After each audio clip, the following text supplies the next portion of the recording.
can you not love her? How can you not? Like, new fave just dropped. What a long day. Oh. What's that? I'm late. Oh no. Welcome back to a wonderful review of wonderful Precure. Sorry for being late.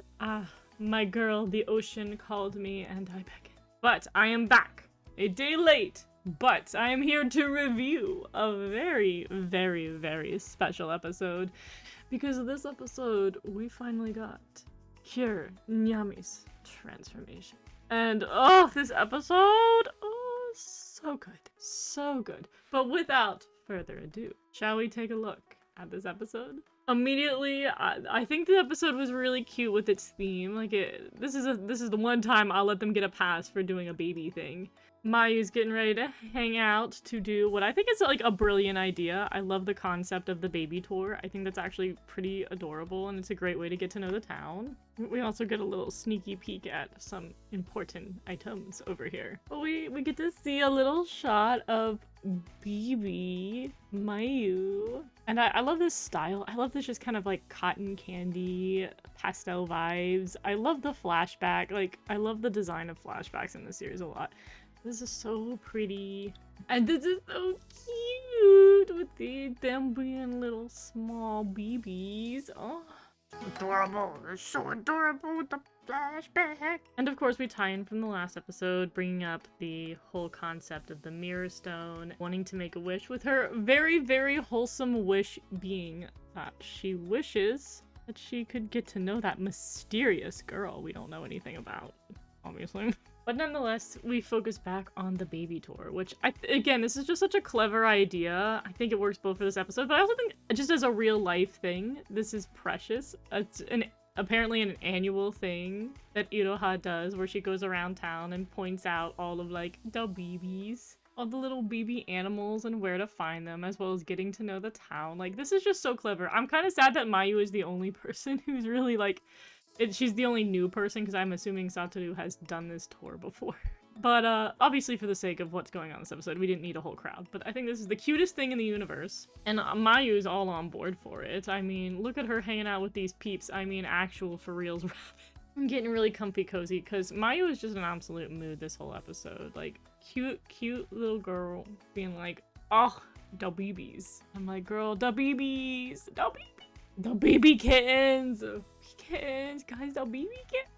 Like, I've never seen a screenshot encapsulate my precise feelings about little baby kittens. Because, like, you can tell Mayu's holding it in. She's me. I would just be holding it in, being like, if I go off, man, there's gonna be a lot of snuggles. And then, obviously, Iroha and Komugi are happy beans, as they always are. But even look at Satoru. Satoru's like, oh my god, babies. Little baby kittens. And then we have, like, this beautiful segment where we focus on the food. Because, of course, we need to focus on the food. Mayu makes the cutest little Yuki cookie. This is so cute. And they're very nice. They're very well, like, frosted cookies that hold the shape. Like, this is actually kind of, like, annoying to make. And she even comes in and gets, like, that's the other thing I like about the show, is that marketing-wise for Precure, they do sell snacks and goods for kids. But I'm like, you guys need to be so conscientious in this show to be like, hey, kids, don't feed your dogs these things. Despite the fact that the dogs are going to be eating some of the, like, the gummies and stuff in the show, don't feed them to your real life dog. And her making, like, a point to be like, I made these specific dog friendly biscuits. Like, go off, queen. Also, just, like, homemade. Like, I don't think I've ever homemade any, like, dog or cat treats before. Other than, like, you know, I guess if I prepare chicken the proper way, then my beebins can eat it. But I thought it was really cute. I'm glad that they, like, are conscientious of this, because this is such an important thing to drive home, and they do it in such a subtle way. Appreciate. And then we have whatever it was that Iroha made over here. I wish this did the anime thing, though, where they sit there and they're like, oh, it looks hideous, but it actually tastes really good. I was waiting for that. They did not satiate my humor. Also, Satoru wholeheartedly being that math meme right here. Like, shout out to the comedy that they throw in here. He's able to quickly deduce what they're supposed to be. What they are supposed to be correctly. And we deduce it's Komugi. Komugi obviously being mildly offended by that.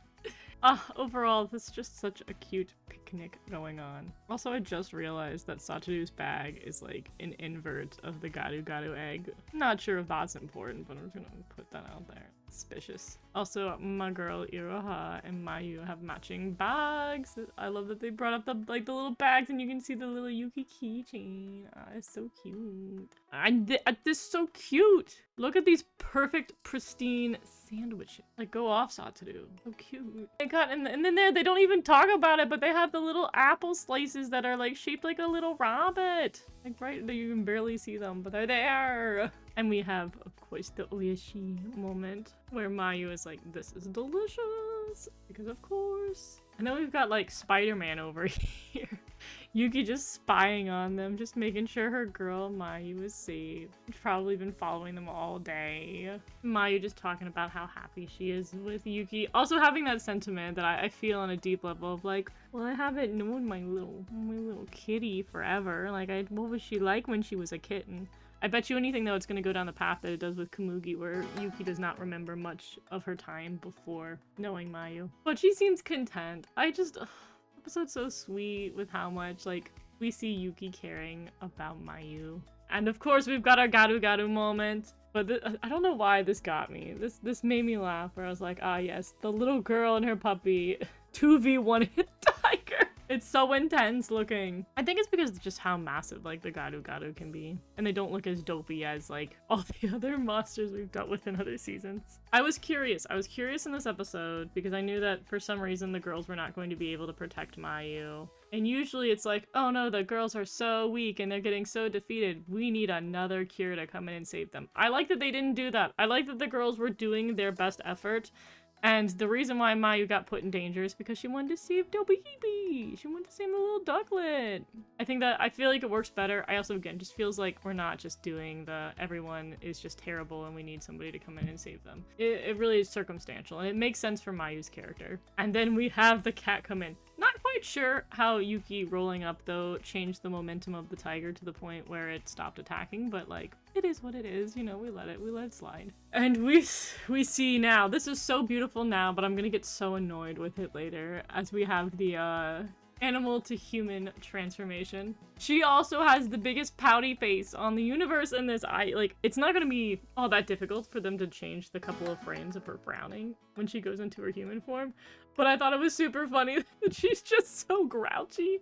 Like, I guess they'll be using that a couple of times. I can imagine that she'll be a little grouch several times in this series, but her just having, like, this very, like, they're going all in on the snow bit for the transformation, and she's just grumpy. She's a big old grump. And then I do love that we go out of the stock footage to actually see what the transformation kind of looks like going from cat to human Yuki. And it's gorgeous. This is so set up well. And like, how can you not love her? How can you not, like, new fave just dropped. Look at her. Because, again, my biggest worry with a character like her, especially if I was a lot younger, is that they're going to be very terse and very, like, sassy. But having her love Mayu and care so passionately about Mayu just brings her character in for me. It's just the most beautiful part. And then they do the eye reflection that they had done before when she met human Yuki for the first time. They did this whole eye reflection bit. They bring it back, and it's so cute. I just love it, dude. It's so adorable. And then we get down to business. We get down to business for what is now my all-time favorite transformation. Ituoka went off on this trip. There was no business with it being as good as it is. Like, the blue, like, first of all, the blue. There are two things I like in this world, blue and hair, and it brings that. Her hair is doing what, unfortunately, Hiro's hair was trying to do in her transformation. I love this ribbon sequence. I love that they're really going in on the ribbons. Ribbons have already just been a piece of iconography for this season, but them, like, doubling down on it as part of her outfit and everything, perfection. I adore this. Her moving around and flying around, kind of like how cats just kind of go all over the place, is awesome. It also is giving me mega vibes for the Hodoguru Sky transformations with just how they handle the environment. It's so different from the transformations that we saw for Komugi and Iroha. So I'm curious what they're going to be like from Mayu to Lillian. I'm curious what it's going to look like comparatively. I also love that this goes with lines kind of being her like symbol. Usually a lot of Precure characters have some kind of symbol related to them. And some seasons they have a bit of a struggle with that, because technically we had like squiggle lines for Cure Yum Yum. But this one they have like this layered straight line bit going on, and it's working. This whole transformation is phenomenal. I just love the crystal textures that they always use for transformations. I like it darker because they have the similar vibe going for Cure La Mer, but I absolutely love the dark tones here that just have it just pops a little bit more, and it fits because she's got this whole ice thing going on. How can you not?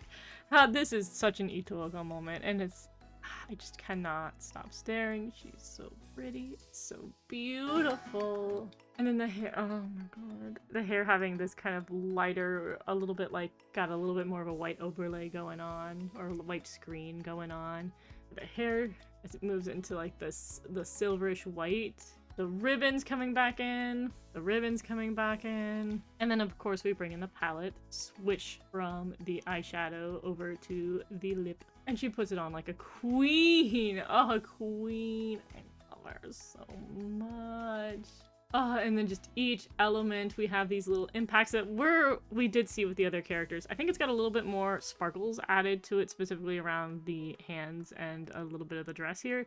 But it definitely has that, like, the kind of outlined, the white outline with the secondary color outline, hearts and, like, little blobs for the impact. It's beautiful. It's absolutely gorgeous. We have this, and again, even with kind of having the crystal texture a little bit more sort of subtly put back, and then having the lines in there. They bring back the lines. We have the hard impact for the earrings, which they were pretty quick about it. Usually they put more emphasis when they do like earrings and the headband and stuff, but I think for this season they kind of breezed past that, because they also did that with Kamugi's headband and whatnot, where it happens and it's impactful, but it's very brief.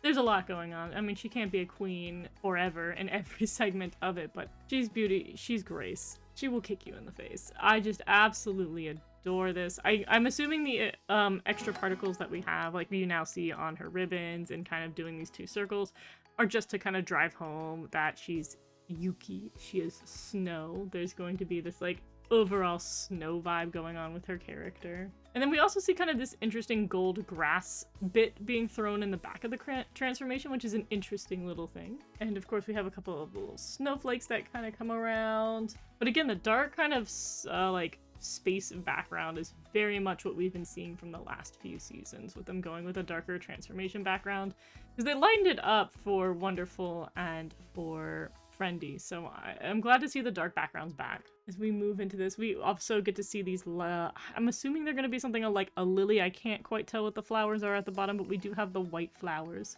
And this specific kind of fractal for the snowflake. We see her face once more reflected in the snowflake. And we get that, we get these eyes. I think they were like the first thing we saw of Nyami in the show, was just her eyes at like almost this level of range. And just absolute perfection. I will say though, I'm not 100% in love with her final pose going on right here, but I also feel like Precure is just a franchise that has exhausted a lot of poses. So we're just, you know, we're getting whatever we can. She's not the only one who's done the singular arm up pose, but it works for her. It reminds me of a cat stretching. And we bring in the background. They throw in a couple little diamonds because they cannot resist having snow without diamonds. And of course we get a little bit of our like doily pattern once again thrown in there. But I like the 3D ribbons that are coming through. They're quite nice. And of course we have her sassy little finishing line where she gives you the world's sassiest hair flip. And she's like, well, if I have to, I'll pay attention to you. Which, ma'am, there's that sauce. Like, look at that. Stop! She's so cute. Oh, she is the moment. I love her. She's up there. She's definitely been slotted as top Cure. She's up in my top. She's up in my top 5. I think that's how high she's come. I don't know if she will dethrone Cure Sunshine, but she is up there. And the Sakuga this episode, like all the movement this episode is pretty solid. Like they knew that they were gonna be putting some budget in this episode, and they show it. It's nice. There's no like over the top moment that I was like absolutely gorgeous, but everything was just strong. This episode was strong. I do love that Friendly is like, listen, Satoru, you have one job, and your one job is to keep Mayu from getting into trouble. And he fails immediately. He fails immediately. Satoru, my man, come on. You had one job. Oh, and I did like this moment. This was just one particular. As someone who has done swim team her entire life, I just love any time where it feels like somebody's doing a turn off a wall and pushing, because that's such a satisfying thing to do in swim team. So this just spoke to me. And Miss Ma'am, I give it to her because she's still, even despite all of the emotion she's probably feeling right now, specifically with Mayu got in danger once more because of these dweebs, she holds it in. She does not attack the Garu Garu. Like, I thought it was going to be more of an issue with her fight, like genuinely trying to beat the crap out of the Garu Garu, but she pulled back. She's just like, I'm just gonna, you know, get it away from Mayu. I'll play a little bit of cat and mouse, if you know what I mean. But she ultimately is pretty much on board with just doing the whole protection bit. She seems to have figured out what she needed to figure out. And she picks Mayu up and she's like, once again, we are leaving. Once more, we are going home. And we have, of course, the moment we need, which is a standoff where she makes it very clear what she has not been able to really articulate before, which is, we will not be letting Mayu be involved with any of this. And I think little me would have been super stressed out. I think little me did not like this level of confrontation as a child. I think as an adult, I can just kind of like get over it because I know that they're gonna ultimately resolve their differences and whatnot. And she's doing it for Mayu. It's not like she's doing it to be mean. Other times there have been incidents where the character's like, I'm just being a jerk to be a jerk. But the conflict here has more to it, and I know it's gonna get resolved, obviously. Mayu's not gonna take this sitting down either. But we leave on high tension. And she really puts it down, because again, so much of it has been the girls being like, okay, every time Yuki has been like, back off. But now we can't do that anymore. We have to finally address the problem. And we will be potentially addressing some of that problem in the next episode, which I'm so hyped for, because next episode is number 1000. It's going to be the 1000th episode of Precure. There is a lot behind the scenes going on. I'm not quite sure how it's going to be integrated into the episode, because they don't really tell you that's the 1000th Precure episode in the preview. But there is a collab going on. There's a lot of details on it. I might actually just link Magical Cinnamon's video on it because he talks about it.